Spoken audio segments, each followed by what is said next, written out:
There's a silent war being fought. It's not fought with drones or soldiers, but with ingots, with a shimmering lightweight metal that's in your car, your phone, your soda can, and the frame of every modern skyscraper. This is the story of aluminum. And more specifically, it's the story of how a single aggressive trade policy meant to show dominance unraveled a century of industrial interdependence and accidentally handed global leverage to the one nation the policy was meant to punish.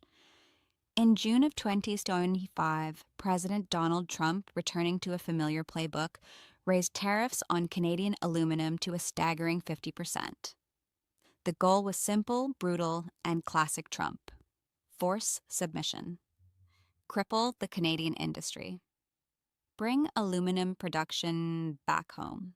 But what happened next wasn't submission. It was a masterclass in strategic adaptation. Canada didn't scream. It didn't crumble, it pivoted.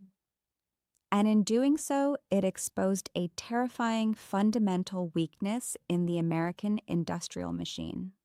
A weakness that no amount of tariffs or bluster can fix.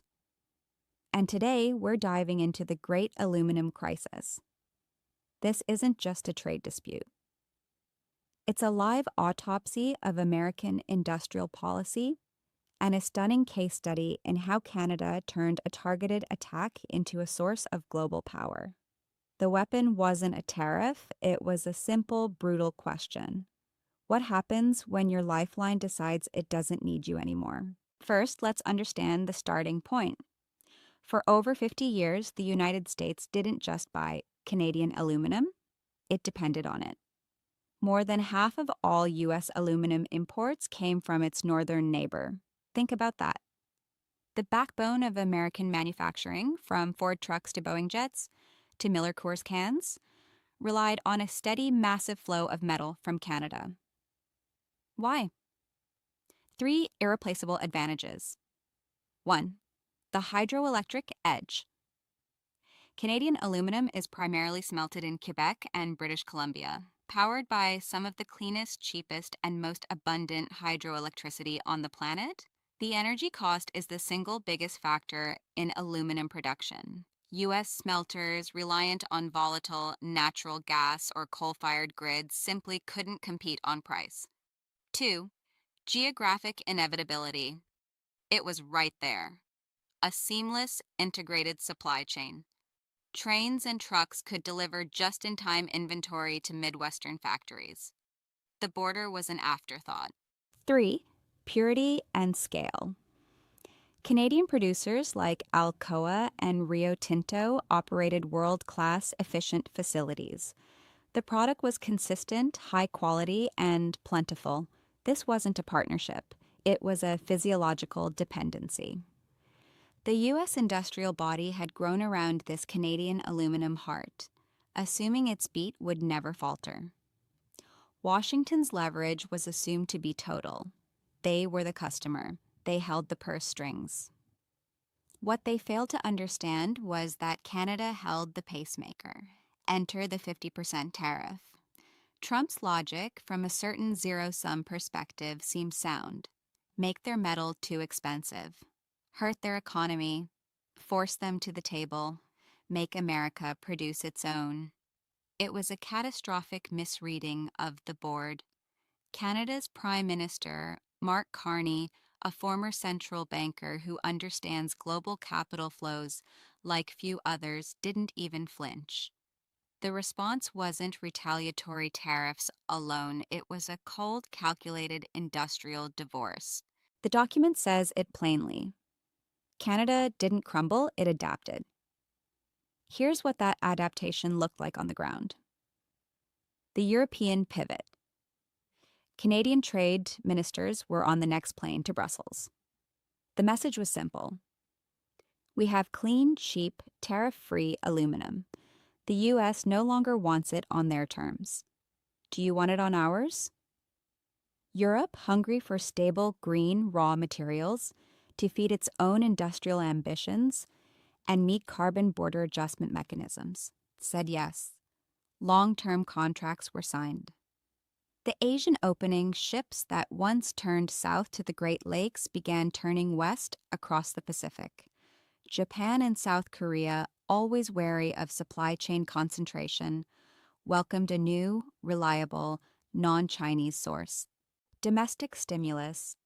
The Canadian government used the crisis to double down, offering incentives to expand smelting capacity and, crucially, to build more downstream value-added facilities, sheet mills, extrusion plants, to sell finished aluminum products, not just raw ingots, to the world. Within months, the flow of metal that had run south for a century stopped. It was rerouted, retrained, recontracted. And in the United States, the law of unintended consequences came down like a hammer. The U.S. plan had a fatal flaw. It assumed a domestic industry could magically reappear. It couldn't. The document outlines the brutal reality. U.S. smelters have been shuttered for years. Energy costs are skylight, infrastructure is outdated, and the grid cannot handle new demand. Let's unpack this disaster. 1. The ghost of industry yeast. America's primary aluminum production has been in decline for decades. Smelters in the Pacific Northwest that relied on cheap hydro have closed. Others in the Ohio Valley fell to high energy costs. Restarting a shuttered smelter isn't like flipping a switch. It costs hundreds of millions, takes years, and requires a skilled workforce that no longer exists. 2. The energy abyss. Even if you could build a new smelter, where do you get the power? You need a staggering 24/7 baseload of gigawatts. The U.S. grid is fragmented, aging, and struggling with the transition to renewables. The cost of that power would make any aluminum produced uncompetitive on the global market before it even left the gate. 3. The double blow to manufacturers. American factories now faced a brutal pincer movement. First, the shortage. Their just-in-time supply chains dried up. Second, the price. Even the limited Canadian aluminum still coming in, now subject to 50% tariffs, was astronomically expensive. They were paying a premium for scarcity. The result, automotive plants slowed down lines. Beverage companies saw margins evaporate. Aerospace suppliers faced existential crises. The tariff meant to protect became a tax on American manufacturing itself. The pain wasn't in Canada. It was in Michigan, Ohio, and Illinois.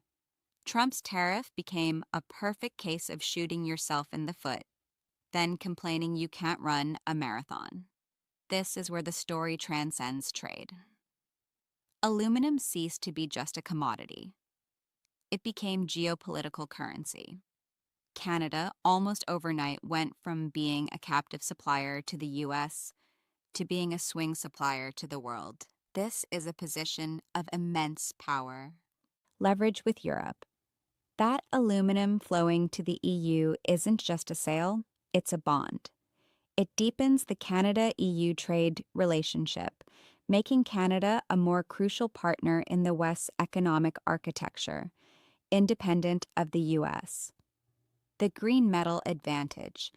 In a world demanding carbon-neutral supply chains, Canadian hydro-powered aluminum is gold.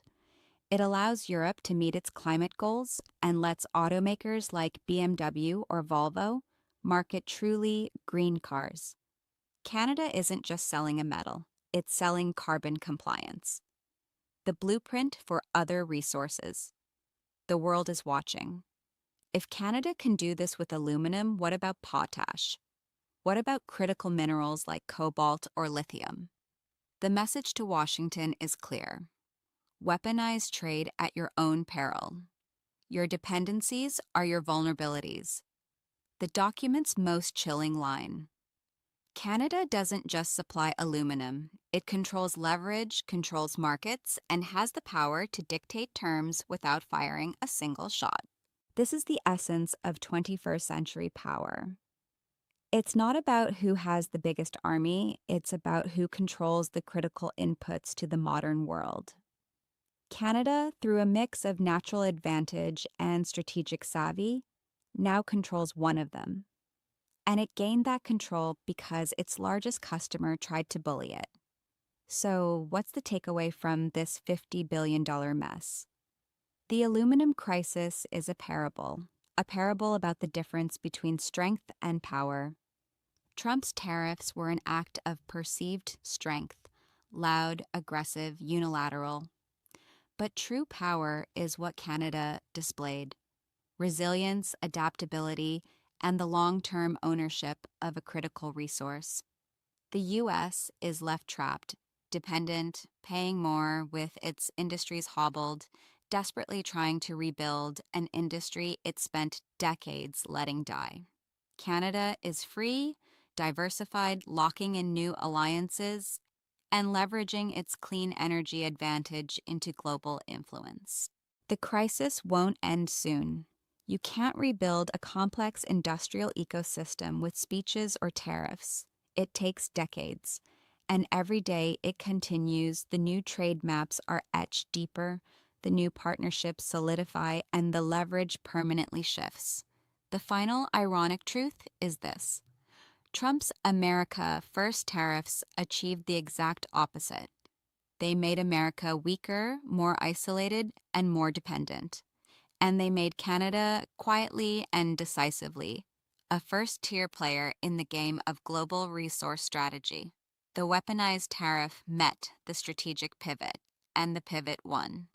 What do you think? Is this the future of resource wars? Can the US ever rebuild its foundational industries? Or is it too late? And what other aluminum traps might be waiting in the global economy? Let me know in the comments. If you're fascinated by these hidden battles that reshape our world, hit like, subscribe, and ring that bell for more.